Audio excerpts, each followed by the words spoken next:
Hello everybody, I'm Michael Richter and I'm the owner and managing partner of Double E Properties.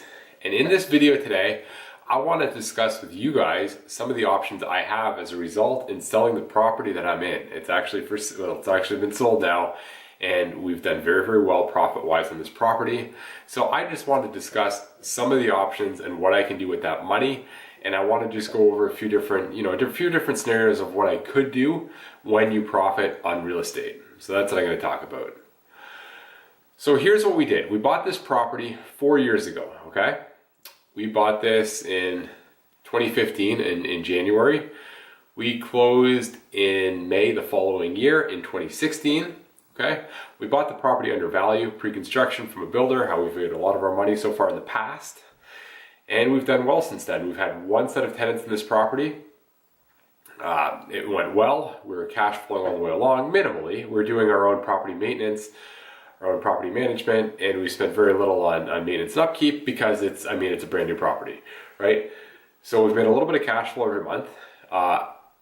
One of the other tangible returns that we've got is mortgage pay down. We've been making that. We've paid down in 3 years, in almost 3 years, we've paid down almost $25,000 in the mortgage. So that's tangible return. The other return we've made on this property, the big one, is equity appreciation and leveraging. Through leveraging, with holding this property for a relatively small amount of money, we're able to leverage a large asset. And the market has been very prosperous in the Milton market where we're in right now. But I mean, that's all just benefited where we are. We didn't expect it to go up as much as it did. We weren't speculating on that. We're buying it under value. We're buying it at relatively 10% under market value. We paid $408 for this. It was going for about $460 on the market at the time. So we made instant equity when we purchased this when you compare it to the comps on the market. So over that period of time, our mortgage was getting paid down. We had appreciation. But what's interesting about this property is we were able to secure it with about, I'm just going to use round numbers in this. I don't want to get too into the numbers. $61,000, okay?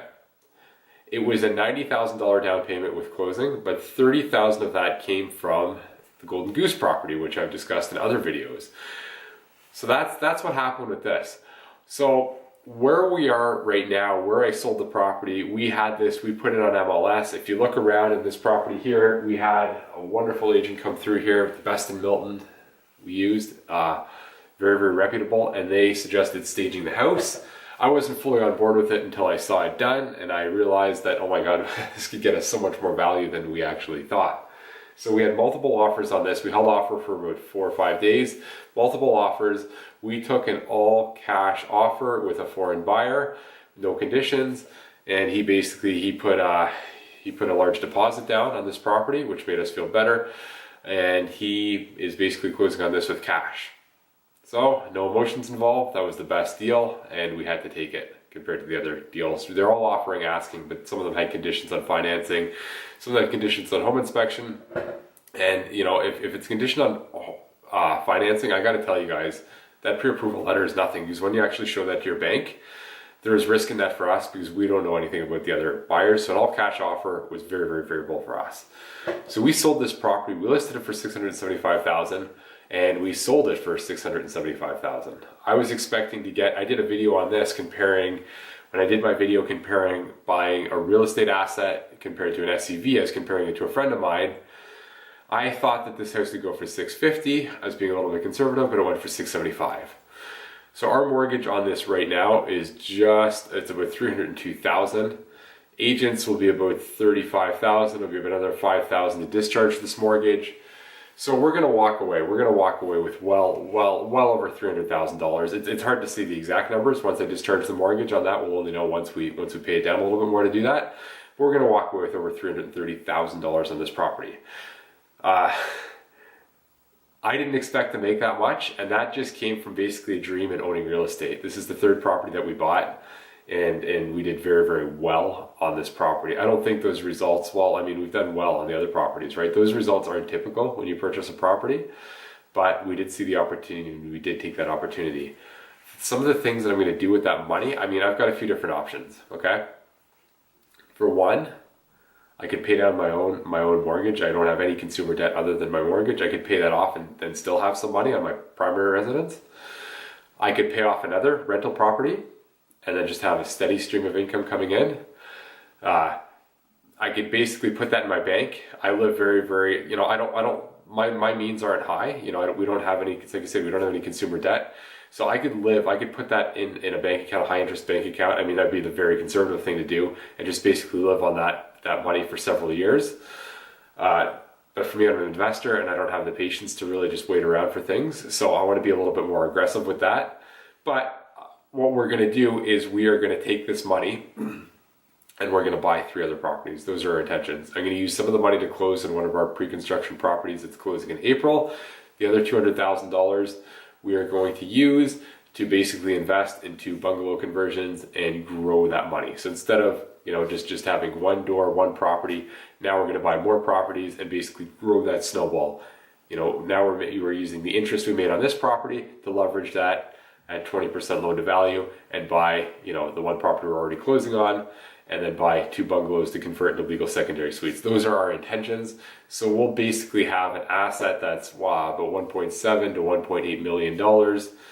That's what we have when we basically sell this. We're going to sell this for $675, but we'll have a much larger asset pool as a result of that. And that intrigues me, the fact that we can, we're in this to grow wealth. Fully retiring from my job was an option too, but I'm still using, I'm only working part-time now, but I'm using the income that I have from my job to qualify for more properties and use as a down payment, use as a lifestyle. As much as these properties are good and they're lucrative, they don't cash flow enough for me to just go to the bank and pull money out and go and buy groceries and pay the day-to-day expenses.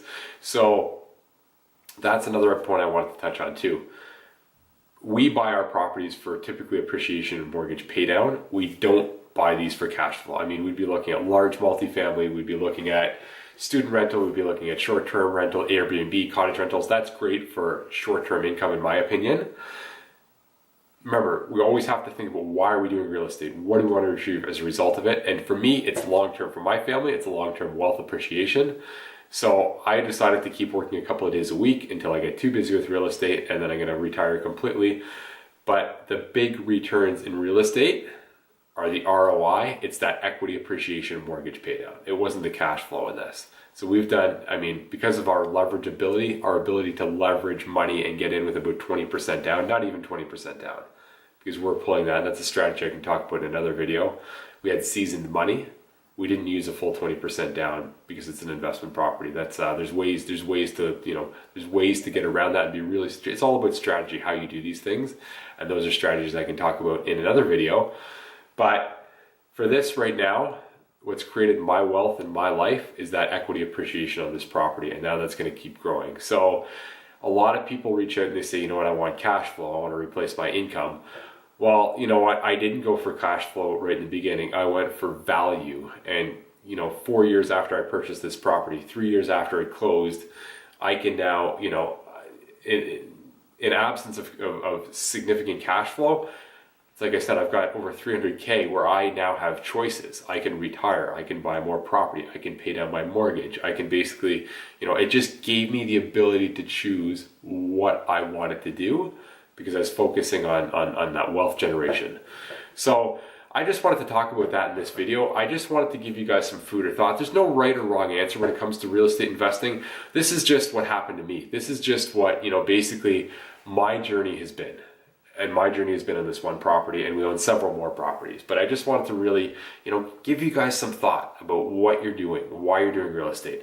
Like, look at the big picture. 4 years goes by in a snap, right? But now look at what it's done for my family and I, just because we decided to get into the market. So keep reaching out to me, guys. I can only, there's so much I could get into with this. I just wanted to touch on this based on this deal we had. But reach out to me. I love the emails I'm getting. Keep reaching out. Let's get connected.